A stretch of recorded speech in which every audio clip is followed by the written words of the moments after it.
महाराष्ट्राचे आदरणीय मुख्यमंत्री एकनाथजी शिंदे साहेब यांच्या नेतृत्वाखाली आज महाराष्ट्रामध्ये जो बदल घडत आहे, विकास कामांचा धडाका चालू आहे।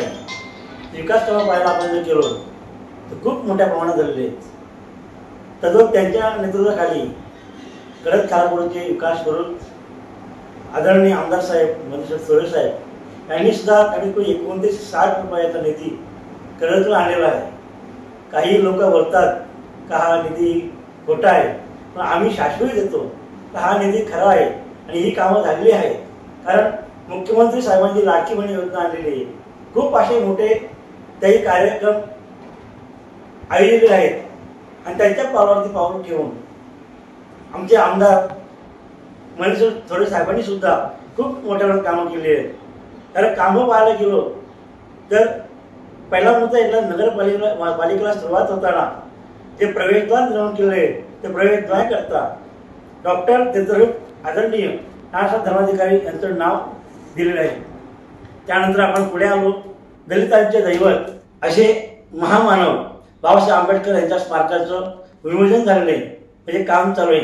त्यापुढे आपण आलो का अखंड हिंदुस्थानचे दैवत वारकरी संप्रदायाचे कलातील ताईर ही विठ्ठल माऊलीची 52 फुटाची मूर्ती आमदार साहेबांनी उभी केलेली आहे।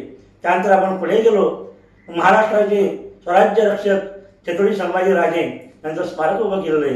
त्याला लागूनच अखंड हिंदुस्थानला ज्यांनी स्वराज्य निर्माण करण्यासाठी सुपुत्र बहाल केला अशा माझ्या आऊसाहेब जिजाऊ यांचं जिजाऊ उद्यान स्थापन केलेलं आहे। पण या सर्व उत्तम कार्य केलेल्या असताना सुद्धा या देवदेवतांची स्थानं निर्माण केल्यानंतर त्यांना सुशोभीकरण असं म्हटलं जातं आहे।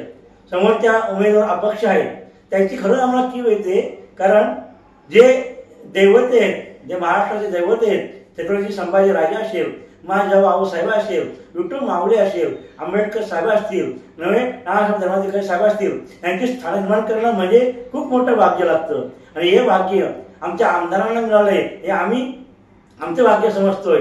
कारण पहिली यांची स्थान निर्माण केली आणि विकासाला सुरुवात केली, एवढी मोठी विकास कामं केली आहेत आणि एवढा निधी आजपर्यंत आम्ही कधी पाहिलेला नाही आणि पाहणार नाही। पण आमचे आमदार पुन्हा आले तर नक्की डबल निधी उपलब्ध करून देतील, कारण आमचे आमदार फक्त विकास कामाला प्राधान्य देतात। कारण त्यांचं ध्येय आहे कडक खालापूर 1 नंबर नंदनवन झालंच पाहिजे असं त्यांचं ध्येय आहे।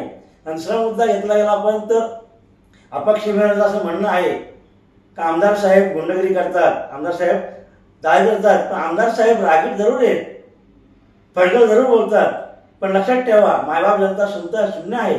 आपण हुशार आहेत, तोंडावर बोलणारा माणूस मागून वार करत नाही, तोंडावर बोलणारा माणूस काही त्रास देत नाही, पण तोंडावर बोलतो ना पण नक्की मागून वार करतो। कारण आजपर्यंतचा इतिहास आहे का कडक खालापूरच्या जनतेला माहितीच आहे का तोंडावर बोलल्यानंतर काय अवस्था होते। म्हणून आज बघायला गेलं तर ज्या वासले खोंड्यामधला आमचा अपक्ष उमेदवार दिलेला आहे आमच्या समोर, तो उमेदवार बोलतो का वासले खोंड्यात गोत लावून देणार नाही। ही परिवर्तन आहे का? परिवर्तन म्हणजे काय?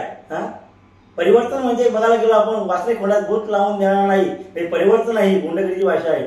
त्यानंतर कामगार ज्या व्यक्तीला कामाला लावतो त्या व्यक्तीने आपलं काम केलं नाही तर त्यांना कामावर काय धमकी येतो, ही परिवर्तन आहे का? आमच्या आमदार साहेब अजिबात असे आमचे आमदार साहेब कुणी त्रास दिला, कुणी काय बोललं प्रत्युत्तर करत नाही, त्याचं हे एकच आहे फक्त विकास कामं झाली पाहिजेत। म्हणून माझ्या मायबाप जनतेला एवढंच सांगू इच्छितो की कारण कडक खालापूरला नंदनवन करायचं असं 1 नंबर तालुके करायचे असतील तर आदरणीय आमदार मनीष सोळे साहेबांना निवडून द्यावे हीच विनंती करतो। जय हिंद, जय महाराष्ट्र।